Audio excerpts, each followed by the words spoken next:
Hi, this is Desiree, and I'm here to guide you, heart, mind, and soul, so you can heal your broken heart and write your next beautiful chapter. And today we're going to talk about a place I like to call in the meantime. It's a cold, dark, and lonely place where you feel like you're stuck in a type of no man's land. Because you're in a deep state of heartbreak, and at the root of it, you feel like no one really understands what you're going through. As you stumble around in this gap between what has brought you to this place and the new life that you'll step into somewhere in the future. A life that you hope will bring you happiness again. Now, I've been in this place, as we all have, and what I know for sure is that there's no shortcut to this. You can't go around it or try to fly above it or pretend you're not in it. You have to go through it.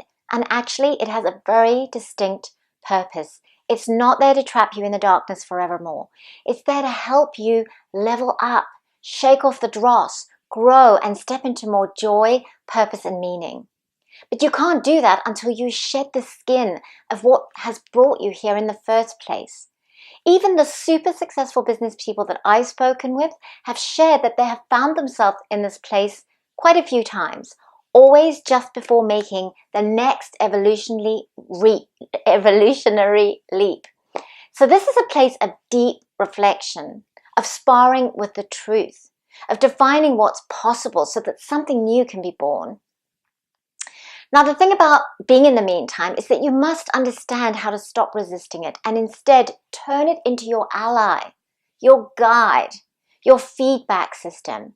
Constantly fighting where you are and comparing it to where you think you should be, or comparing yourself to others without taking reflective and constructive action, this will breed a sense of powerless, and this will lead you down a road of real depression. So it's important to know how to use this time to learn, grow, and birth your new identity. Being in the meantime is a lot like being in a cocoon. Did you know that when the silkworm enters the cocoon, it breaks down completely? I mean, it literally disintegrates into a gooey mass that resembles slime before the cells start rearranging themselves into a butterfly. That's exactly what's happening in the meantime. So to move through this kind of no man's land constructively, you'll need to move through each of the following 3 phases. Number 1, reflecting on where you've come from. What has led up to where you find yourself now? What was your part in where you are? What was within your control to change and what wasn't? Were there any warning signs? Did you heed them? This is the part where you take ownership for your part in what happened. Because as the creator of your own reality, you've always played a part in things coming to where they are today. No matter how small you think that part may be, that's not the point. So it's a waste of time to defend your position or point out how the other person is so much more responsible for what happened. Because that may be, they may well be, but you still have to own your little portion and transform it if you want your tomorrow to look better than today and if you want to attract a better life. So this is also the stage in which you acknowledge yourself, what you've accomplished, what you know in your heart you've really done to the best of your ability. These are all important questions to answer when you're reflecting on where you've come from. Number 2, reflecting on where you are now. This is where the real transformation begins. So this is your point of power. The things you just identified as yours to work on when you looked at where you've come from, this is where you start to make those changes. Now, you must remember, your mind is always going to tell you whatever it thinks will keep you happy and safe, based on what you prefer. So when you're about to start making change, your mind might say things to you like, have that pizza. It will make you feel better. Or, nah, you don't have to do anything. Just lie on the sofa and tomorrow will be a better day. Or, you know what, just go drinking with your friends and forget about all this. You don't have to deal with it. This is when you need to thank your mind for trying to protect you and tell it that you really, really want to take that walk in nature because it will make you feel more rooted and uplift you. Or you really, really want to spend time journaling and reflecting because you want the clarity you'll get from that to move forward. And to that point about journaling, I just want to add, the University of Texas did a study on people who had gone through a traumatic experience. And what they discovered is that when we write down our feelings and insights on a daily basis, we actually heal a lot faster. For those who didn't journal and had no outlet for what they were feeling or getting their emotions off their chest, the trauma of not releasing or sharing what they were holding onto inside had the exact same impact on their physiology as the initial trauma itself. So when you're in this where you are now phase, it's essential to support yourself with activities that help release endorphins.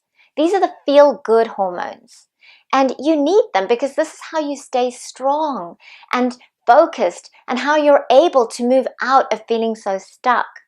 So daily self-strengthening rituals like eating and drinking clean, making time for reflection, journaling, meditation, prayer, moving your body, walking in nature, having the kind of social support network in place that nurtures and has a positive impact on you. These are all essential elements to ensuring you don't make the mistake of falling into a depressive funk as you walk through this valley of transition and then just give up. If you spend quality time with yourself and your soul, take daily steps to balance and strengthen your physiology, and surround yourself also with people who support you in an empowering way, then you're going to move through this phase with purpose and for what it was intended. Okay, so we've covered what to do when you're reflecting on where you came from and where you are now. So number 3, this is the final stage, where you are headed next. Okay, so here you're going to look at the areas that make up your wheel of life. Your intimate relations, social network, spiritual connection, career path, your mental treasure chest, your physical well-being, your financial assets, and your personal growth. Okay, you're going to look at all of these areas and you're going to decide realistically, because you're the one who's going to make it happen, right? So you have to keep it real. You're going to decide who you want to be next in each of these areas, what you want to achieve, the kinds of people you want to attract. You're also going to have to do some mindset work in this phase. And this is where you'll draw strength and insight from all those daily self-care rituals like journaling and meditation that you were doing, that will help to redefine your future. Remember that today only looks the way it does because of the choices you made yesterday. So now you're creating a new tomorrow with the choices that you're making today. And in this way, you're going to start crossing that bridge to slowly experiencing more love, letting back the freedom and the joy instead of clinging to fear and desperation and feeling powerless. Because let's face it, time moves on and it doesn't heal wounds and it doesn't heal dissatisfaction because it's just time. It just keeps ticking. It's what you do with the time that makes the difference. And I know that if you use this time wisely, you can step into a future that is beyond your wildest dreams. Now, I'd love to hear from you. Have you ever pulled yourself out of a really difficult situation? How did you do it? And what lessons did you learn along the way? Share your comments below.